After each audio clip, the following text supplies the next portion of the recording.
Well, hey there, fellow traveler. You're just in time. Thank you for joining us for this full sturgeon moon meditation and another installment in our storytelling series. Tonight's story will be Mashe-Namak, the Great Sturgeon. It's a legend from the Menominee people of Wisconsin.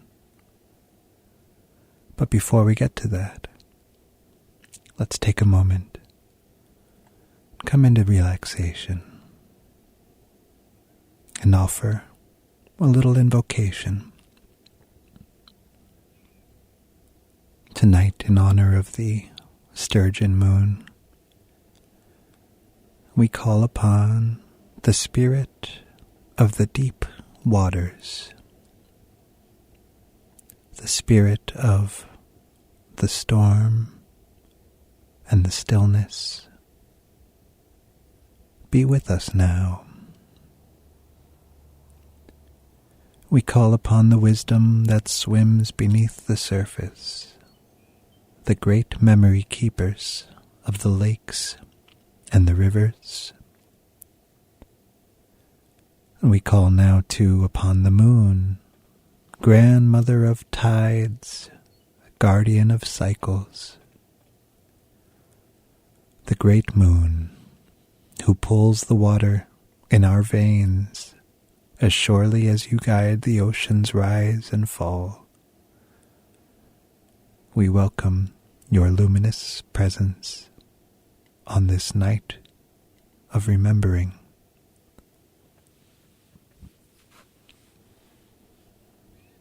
We are grateful for this sacred time and for all those gathering together here in presence, in body, and in spirit for this meditation. I thank you. Thank you for choosing to show up. Thank you for choosing to remember. And we give thanks also for the practice of meditation itself, for the way that it brings us back to our breath, to our center, to stillness, to something deeper than words. And while we're here together, we ask for protection in this space, that it be a safe space, and that there be protection for our breath, our bodies, and our waters. I hope that this meditation can be a time of remembering and of returning to balance, remembering gratitude, returning to right relationship.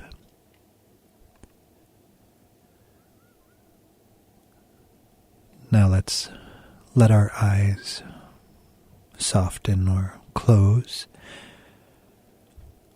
and let our bodies come to rest wherever it is. There's nothing to fix,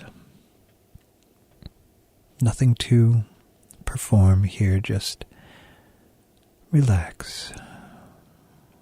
And whether you're sitting or lying down, allow the rhythm of your breath to draw you into stillness.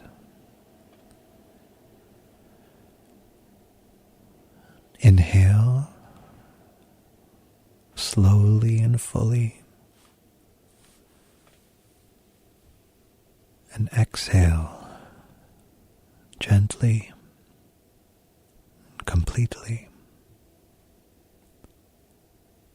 Let's do that again. Inhale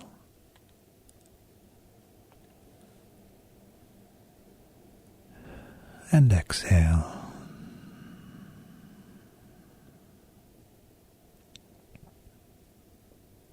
Good. Now I trust that you're settled in.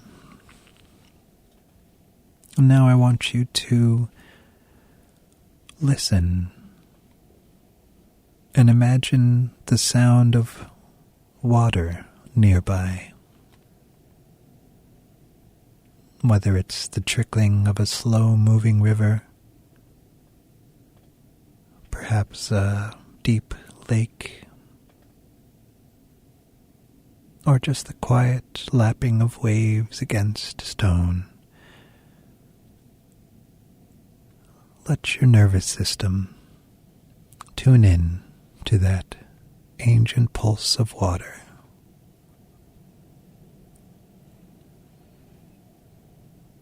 Now, above that water, imagine the full moon, shining bright and round and radiant, ancient.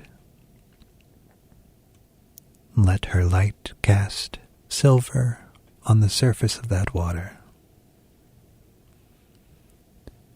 We're going to let her energy guide this journey. And so we begin with the story of Mashe-Namak.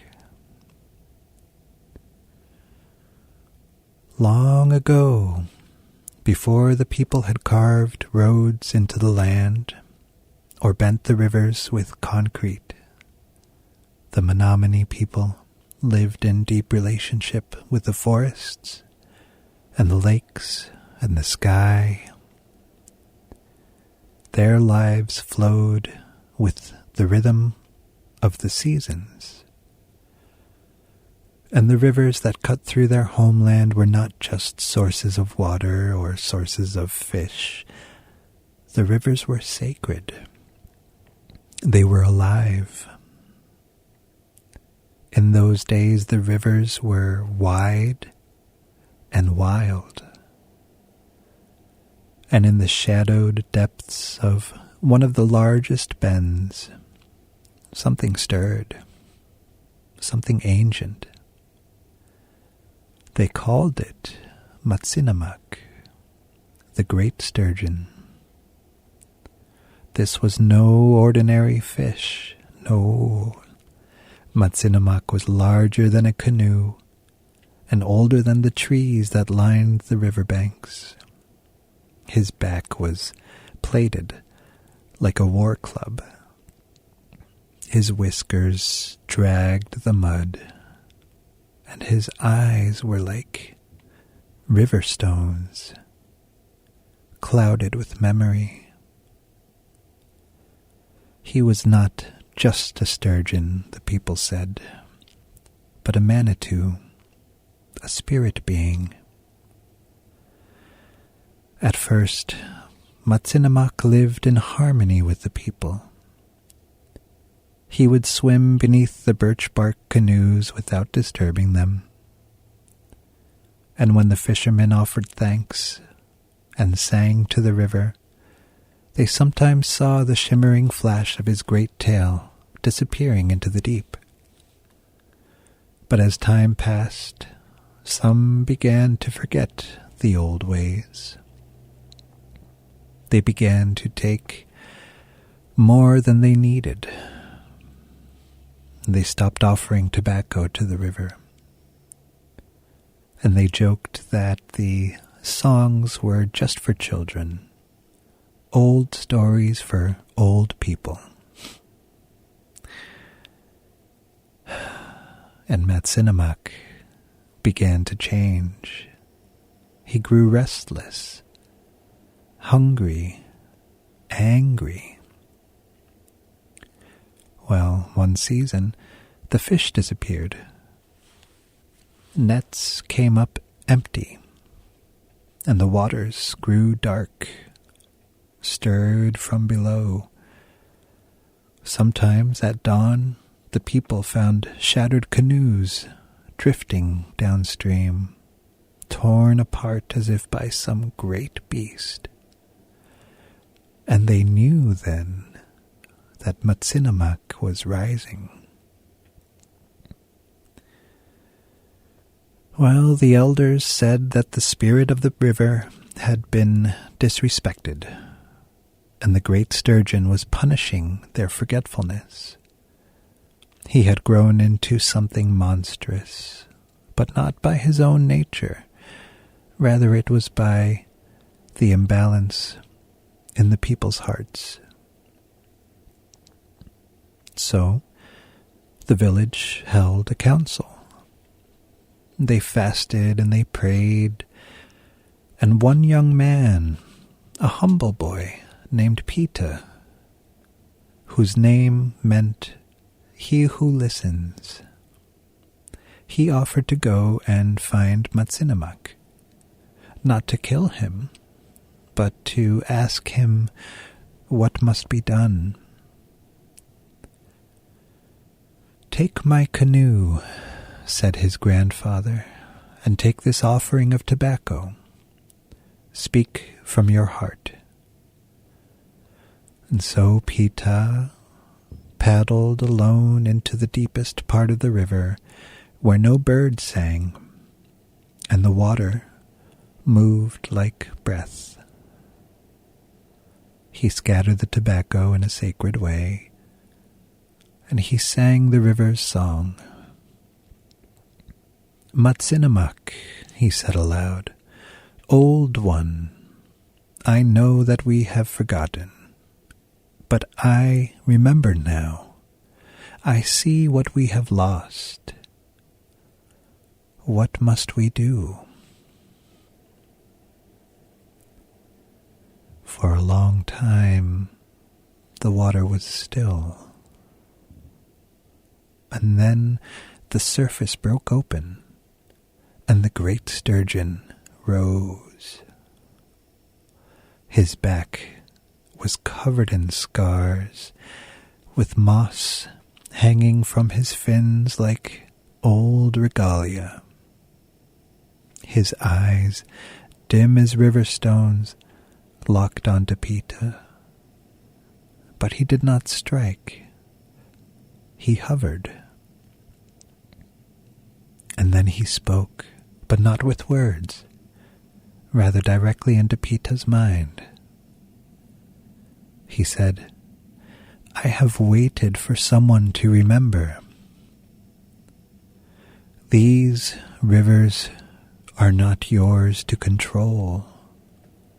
The fish are not yours to own. You cannot drink what you poison, nor eat what you do not thank. Return to your people and tell them, if they remember the songs, I will remember my gentleness.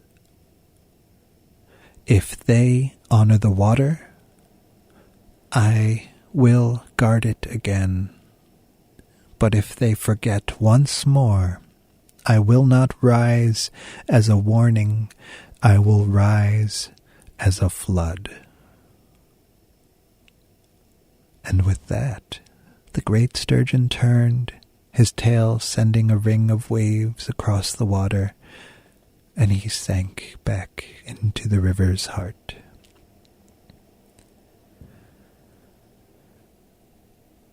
So Peter returned and told the people all that had passed.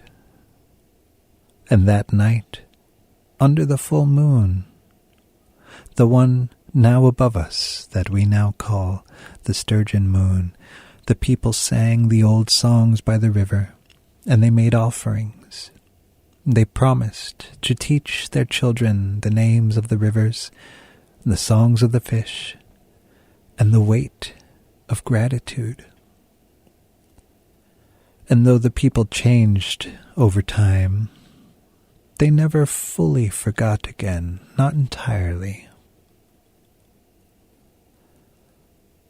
Some say that Mashe-Namak still lives in the depths of the Wolf River, but others believe that he has traveled far to other waters where people have forgotten how to be grateful. But every year when the moon hangs heavy in the summer sky, some still remember to leave a bowl of water by their door or sing a song into the wind, just in case he's listening, just in case he's still waiting. Now this story is especially meaningful for us here. Last year, one day before the sturgeon moon, the waters here in Oxford rose. The flood hit Oxford, not in myth, but in fact. And the streets, they flowed like rivers. Basements filled, foundations cracked. And the people, they gathered what they could, but some things were lost. Many things have never been the same. And so we remember. Perhaps Mashe-Namak was not a legend then, but a messenger, a reminder of how quickly abundance can become devastation, and a reminder that balance is not a metaphor, it is a living contract. Let's take a moment to bring our awareness to our breath again.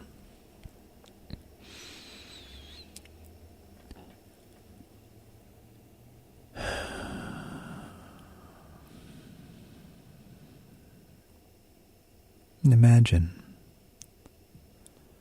that water is not only outside of you, but within you. Imagine that you are made of rivers. It is a fact that more than half of your body is water.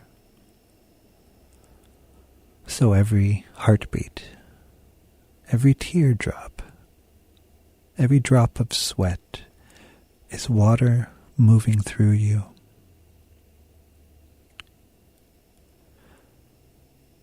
Now feel your body as an ecosystem, and feel for any places where there is balance, where there is flow, where there is excess, and where there is drought.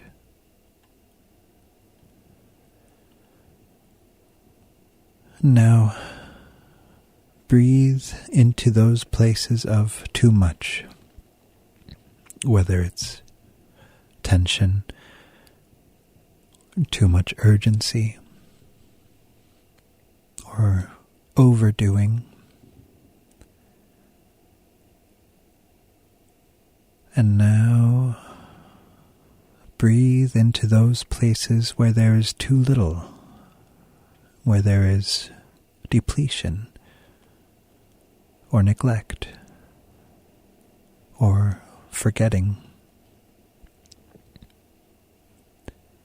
And let that breath move to those spaces like a gentle stream, rinsing, refreshing, refilling. Let the waters within you remember the flow, the shape of harmony.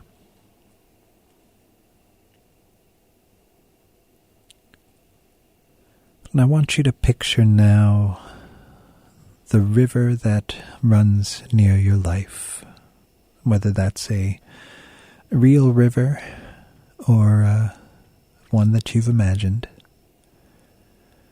But picture it in your mind's eye and see it clean and cool and alive Picture the fish gliding beneath the surface. Picture the children laughing and playing on the banks. And picture the birds swooping low in grace and gratitude. And now in your imagination, I want you to kneel by this river. Kneel beside it and cup your hands into its flow. And I want you to lift that water to your lips and drink. Not just with your mouth, but drink with your spirit. Thank the water. Say, thank you. And now listen. What does that river ask of you? Pause here, listen.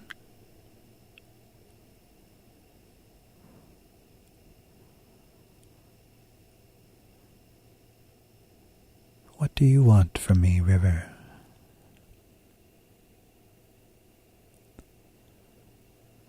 I want you to widen your vision a little bit. Imagine this care extending from your hands out to your neighborhood. And what if every home in your neighborhood harvested rain? What if every street drained wisely? And what if every lawn became a haven for pollinators? What if every family protected a waterway? Well, let's widen our vision once again. Imagine community gardens planted near these streams. Imagine policy shaped by people who remember the floods. Imagine an infrastructure built with resilience in mind. Imagine teaching children how to test the clarity of creeks and listen for frogs. And now let's widen our vision, wider still. What if nations treated clean water as a sacred right, not as a luxury? What if restoration was funded more than extraction? What if this world remembered that we are not above the watershed, we are within it?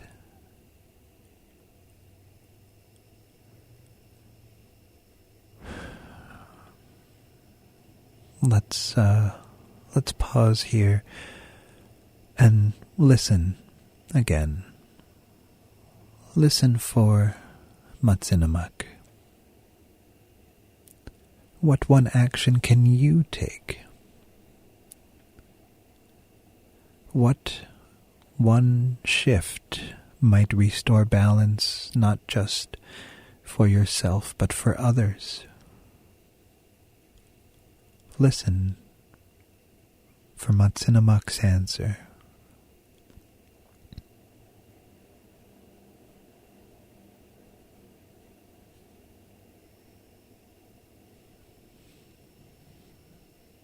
When you get this answer, hold it gently.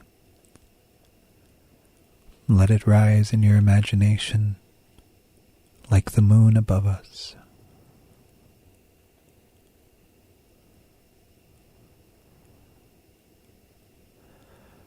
And as we bask in that glow, let's begin to draw our awareness back to your body, and wiggling your fingers, and notice your breath. Feel the ground beneath you again, solid and steady.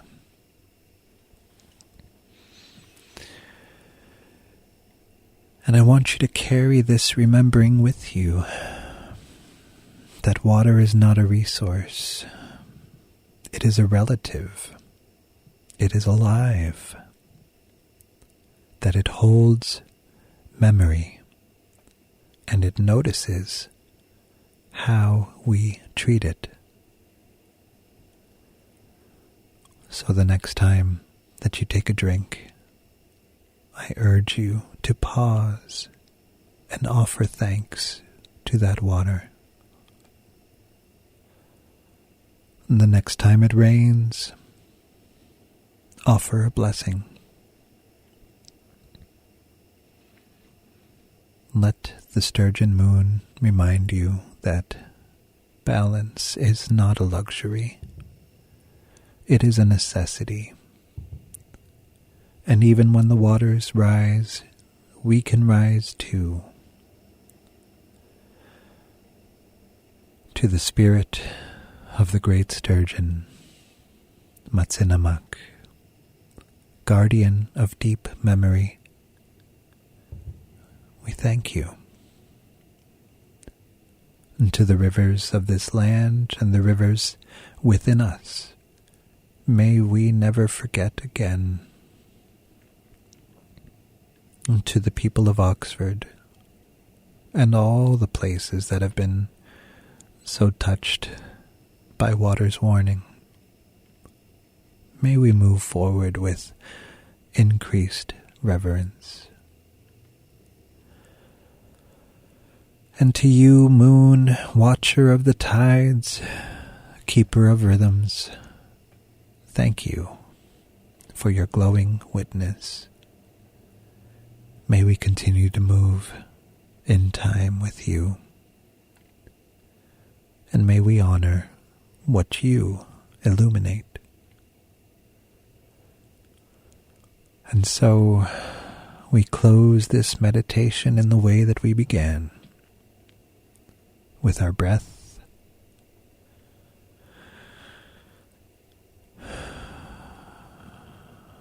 with our gratitude, and with balance. Aho, Amen, and Namaste.